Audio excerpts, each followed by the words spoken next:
Kia ora koutou katoa waio ko kerinuku toku wingoa he uria hau Ngāti Kahungunu Nai Tai. It's great to see so many people in the audience.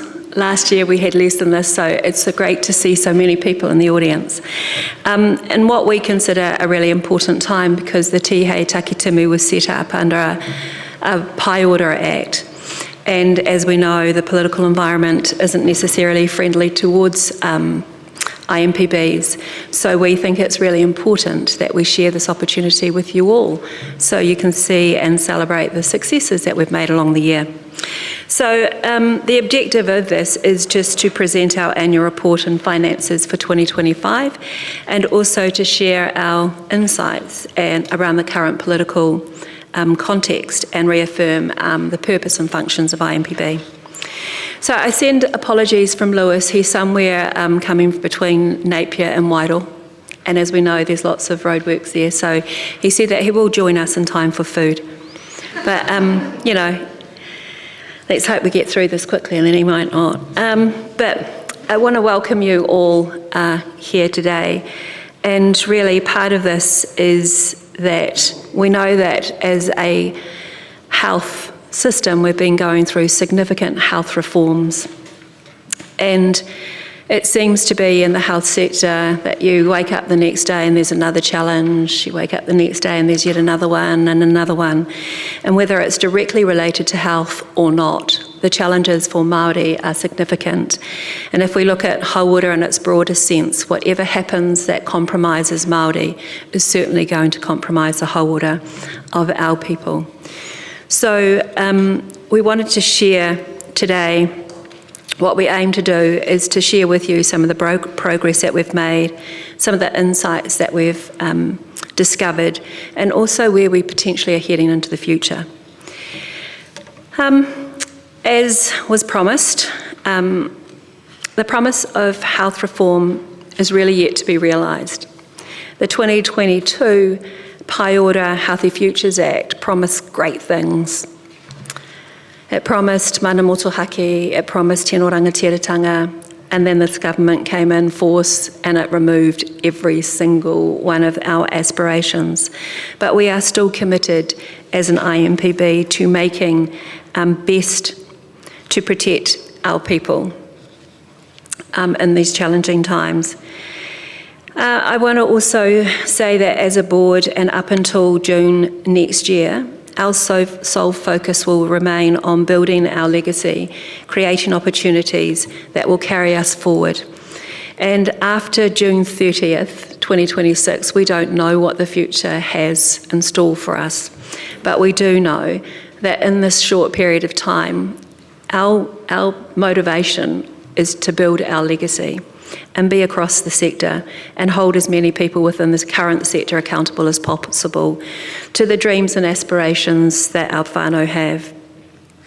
So how we're going to run this today is that we've got a set agenda and some presentation, and each one of the members will get up and speak to their slides. So sit back and enjoy the very quick ride, and I'll invite Henry to the stage, podium.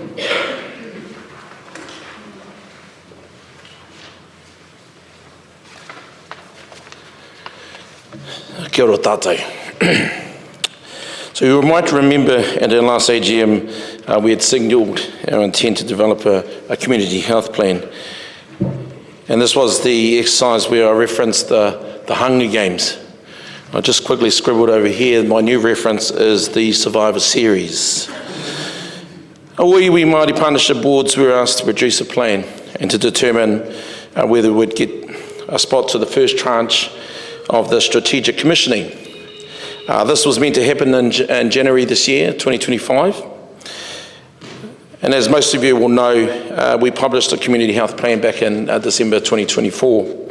The plan was simple, a consolidation of work we had completed in the areas of whānau voice, needs analysis, and the priority setting and monitoring. The intent at the time was to prepare and influence the health system and as strategic commissioners. And while the plan contains on focused areas through to 2027, our aspirations have not changed.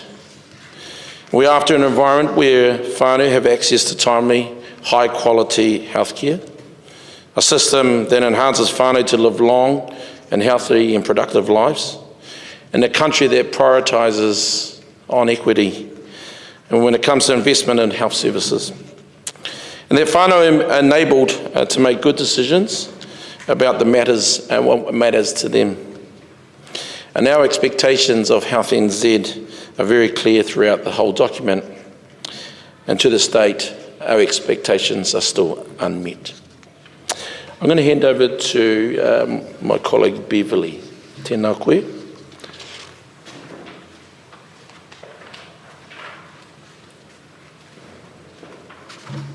Tēnā koutou. As Henry mentioned, the Community Health Plan was simply a consolidation of the work we had produced in the areas of whānau voice, needs analysis and priority setting, and a monitoring framework.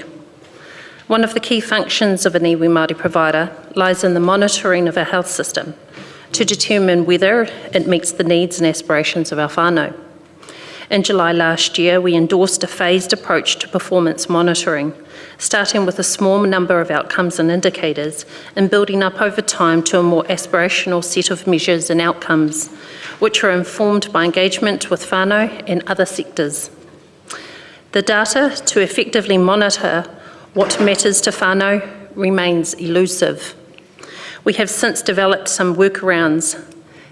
Thank you, Darren's going to present these.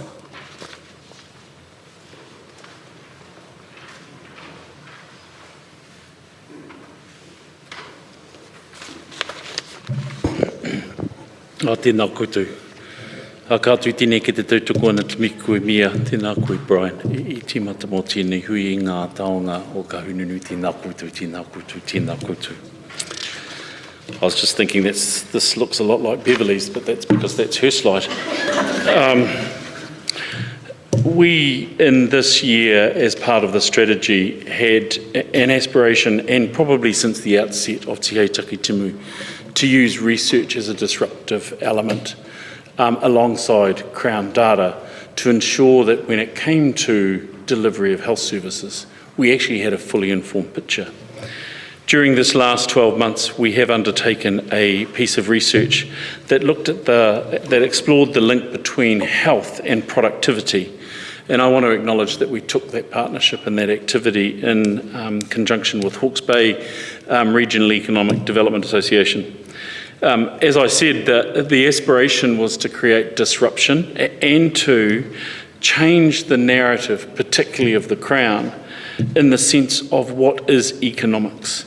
And we wanted to ensure that we had numbers that looked beyond health outputs and looked beyond pure economics and actually looked to try and drive how the targeted investment in mental health, cardiovascular disease, cancer and diabetes actually had as an impact on whānau and a way in which we can claw back the challenges we had in productivity loss in New Zealand. And without doubt, this context, I think, is a piece of information that has been missing out of the narrative. Our challenge, however, is to ensure and push the government to think beyond boxes. The intersection of these issues is critical not just for this community, but for Aotearoa. I think that report is available online. We're continuing to do some work around how we might look to respond to those issues, but it does partner with whānau voice, and it's a delight to ask if Heather might want to share a little bit about our efforts in that space. Well, this feels very much like politics. One's in, one's out, one's in, one's out. The whānau voice approach, I'll read my notes. We delivered a session around what we did last year, and in the last reporting period we surveyed whānau asking about health status, concerns, access and priorities. We're not telling you anything you don't know, but we were grateful to receive over 750 responses. So we decided to take a strengths-based approach. We're always talking about the quantitative, and it was time to get some information around the qualitative. So this year we turned our focus to whānau stories. Our whānau are great storytellers, and I'm sure you will agree stories are far more compelling than numbers in a spreadsheet or on a dashboard. Whānau from all backgrounds are sharing their first-hand experiences of the house system with us, sometimes good, but often not. These stories are being shared to achieve change across the house system and beyond. We want to take this opportunity to share one story that we have heard so far from a mama. Hannah was a first-time mum when her son decided to arrive early at 32 weeks. He wasn't breathing. A team of doctors and nurses flooded the hospital room and worked on him until he cried. He was handed to Hannah and most of the team left, with her midwife remaining to continue care. It was after Hannah returned from having a shower that things turned. So we'll just have a little clip for you. Luckily, because he was so tiny, he was swimming in his newborn clothes. His foot slipped out, and when I felt him, he was ice cold. He was freezing. He was on me, so not even my body heat was keeping him warm. He just wasn't getting warm. So my midwife had checked his blood sugars back straight into Skidoo. And we were in there for about 6 weeks after that. But to me, I think that they should have checked him properly, when they worked on him, but they just didn't. Our intention was to have videos for the whānau that we interviewed, but the sensitivity around that and the real and raw emotion meant that we could get some videos, or we could just ask them to have voice recordings, which is what you just heard. We mahi to the whānau and health workers that have been prepared to share their stories so far, in the hope that we can get better services, a better system, better holder outcomes for all our people. Now I would like to hand it over to Adrian Merton, our accountant, who will share some insights about the financials.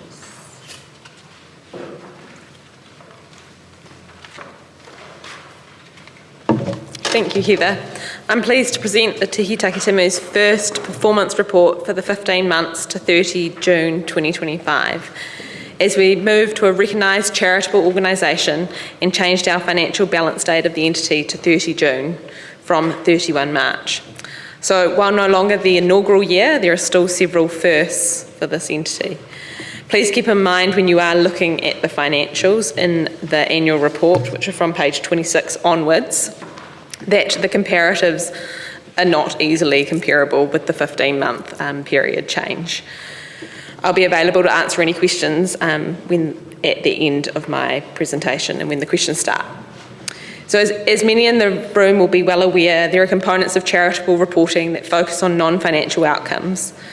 While the directors have already deep dived into the activities, pages 4 to 6 of the performance report are what we have noted that will go on to the charity's services. Also, the most significant change with a recognised charitable organisation is that they no longer have an obligation for income tax, and given the nature of this work, this was an important step forward. All other tax types remain in place and current. But I'll take you through the key changes till 30 June 2025.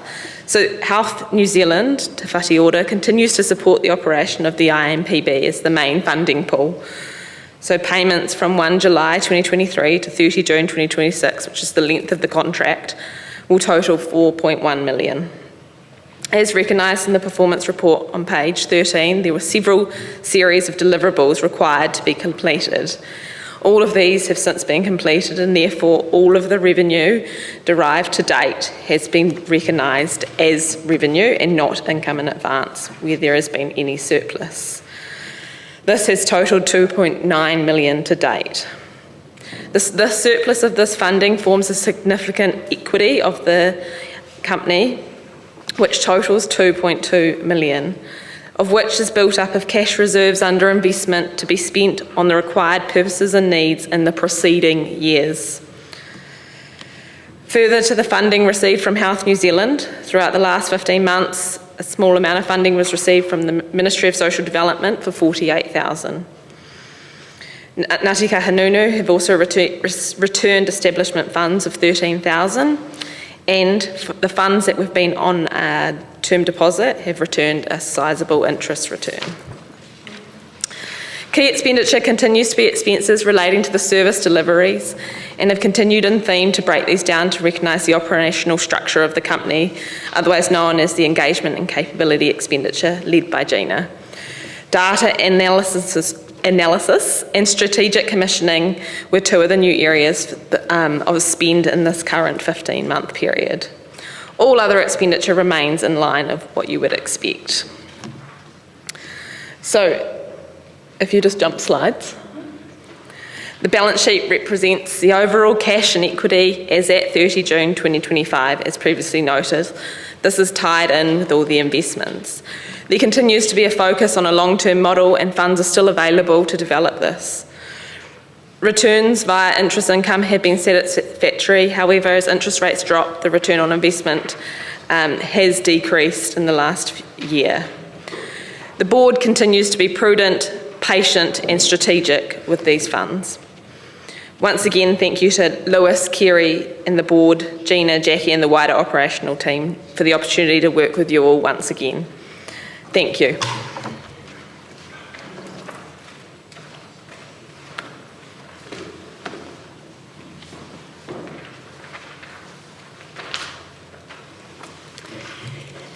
So if you thought we were on a speed date, we are. Because I think the most important thing is to get the ability to have the kōrero at the end, and that's what we're keen to do. So thank you, Adriana, for your report, and there'll be time for questions and answers on that. But in terms of, so where have we landed? Since the start of the reform, it was clear that our role was to advocate for whānau. We had made it very clear that we are not a provider, we are not in this game of becoming one. We advocate for better health outcomes, and our intention was to look at the global system and see where we can support and strengthen up and make accountable all of the system. Since the beginning of this year, we had anticipated having a role in commissioning.